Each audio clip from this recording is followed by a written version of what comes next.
Estamos en comunicación con el doctor Luis Carmanés, doctor en Ciencias Políticas. ¿Cómo le va, doctor? Buen día.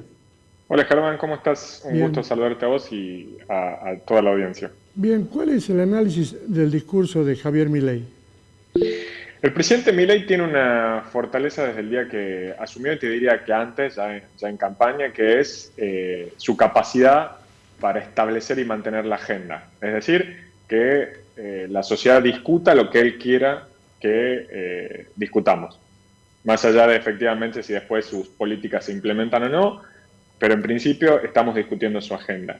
Lo de ayer, con su cadena, la segunda desde que asumió, buscó instalar en ese sentido una conversación acerca del superávit fiscal, es decir, el equilibrio de las cuentas públicas que mantiene el gobierno. Eso en un contexto en donde hoy se produce una marcha muy importante, en donde parte de esa agenda fue copada por esta discusión acerca, por ejemplo, en el caso de las universidades. Entonces me parece que la cadena de ayer fue en ese intento de seguir manteniendo una agenda con una característica muy importante, es que no hubo anuncios de medidas concretas o de políticas a seguir, en donde brindó muchos datos, en un sentido muy técnico, que esa cantidad de datos, que si bien pueden ser importantes en cuestiones macroeconómicas, están o suenan bastante alejadas para la necesidad cotidiana, ¿no? del día a día. Entonces, en ese punto se empiezan a notar cierta repetición de esta agenda y esa búsqueda por mantener el dominio de la conversación pública, que se empieza a ver dificultada o entorpecida por las vicisitudes del día a día de la ciudadanía, ¿no? Viendo el análisis tuyo, doctor, Sí. vos sabés que él te plantea la macro.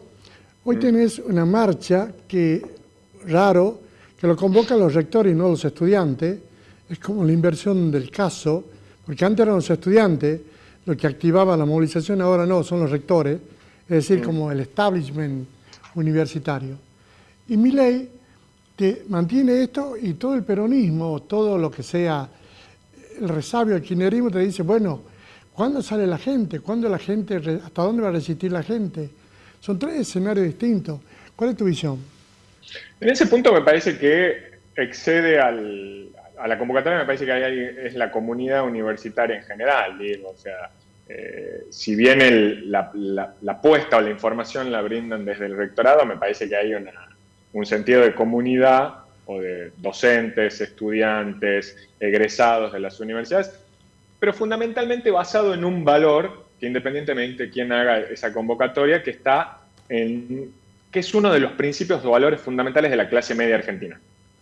Y ahí es donde me parece que en ese punto es donde empieza a haber ciertos retrocesos por parte del gobierno o a entender que hay ciertos sectores sobre los cuales políticamente no le conviene avanzar. Por ejemplo, con esa medida de intervenir en la economía con las prepagas, que era, independientemente de si estaba bien o no era correcto, digo, era una medida que avanzaba sobre los sectores medios que fueron en gran parte los que lo acompañaron y lo hicieron presidente Milei. Y en este mismo sentido está sucediendo con las universidades, en donde además, por ejemplo, en la marcha de hoy, se está discutiendo muy fuerte en la ciudad de Buenos Aires si efectivamente se va a implementar las medidas antipiquetes.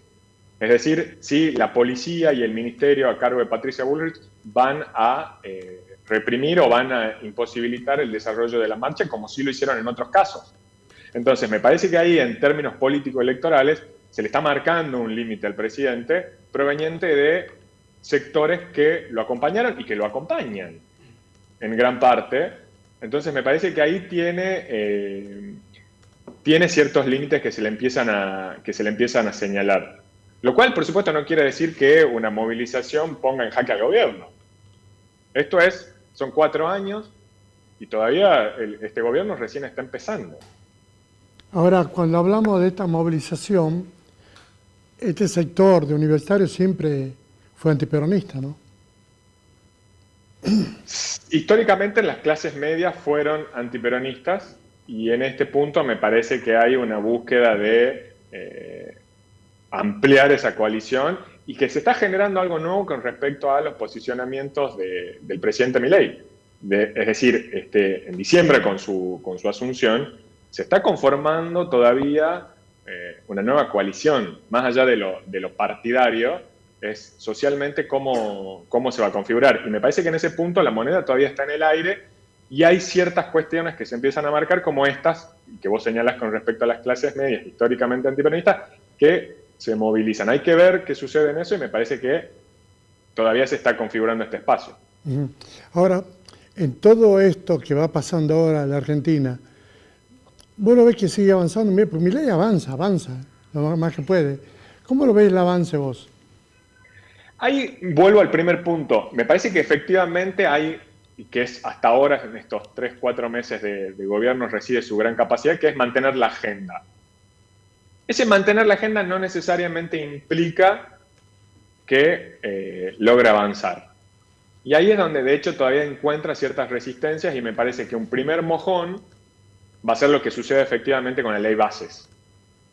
Hasta ahora no pudo avanzar en ese sentido. Hay que ver qué sucede ahora si efectivamente, en principio, la información disponible indica de que esa ley base es muy reducida, muy acotado a su programa original, estaría por avanzar. Entonces, hay que ver efectivamente que control de la agenda y dominio de la agenda no necesariamente implica avanzar en términos políticos de implementación de políticas y de logros sostenibles. Porque de hecho, toda esta discusión que hay con respecto a la macroeconomía, qué es lo que está pasando, si efectivamente, la gran pregunta, y sobre todo en el establishment, como le decía Durán Barba, en el círculo rojo o en esos ámbitos más donde efectivamente la élite se concentra, la discusión hoy no pasa tanto si está llevando a cabo o no el ajuste, sino si ese ajuste y si ese equilibrio fiscal es sostenible en el tiempo.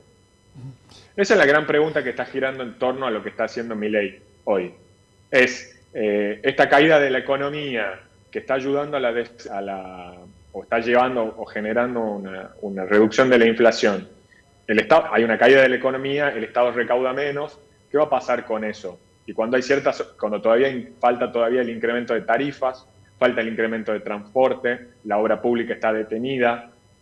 ¿Qué va a pasar con todas esas, con todo eso a lo largo del tiempo? Es decir, ya avanzó en un proceso de equilibrio fiscal, ¿eso se puede sostener?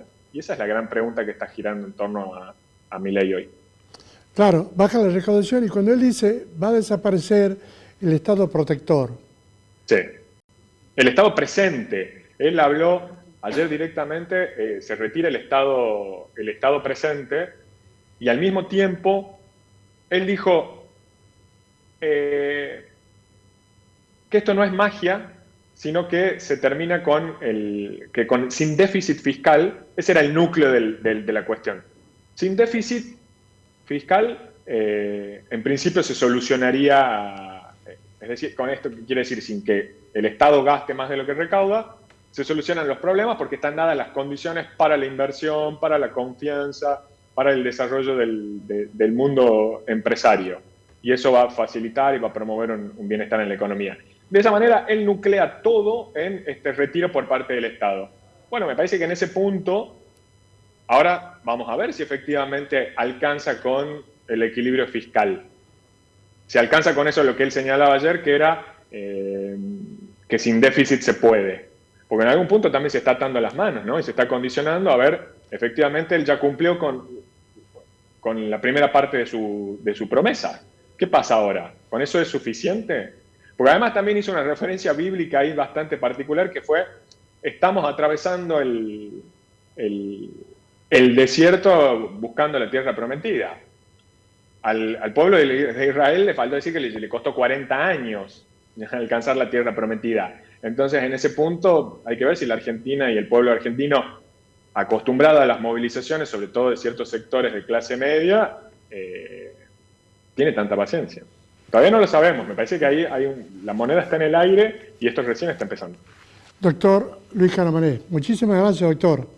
A vos, Germán, por la conversación, un gusto saludarte. Gracias, un abrazo. Fue el doctor Luis Jaramanez, doctor en Ciencias Políticas.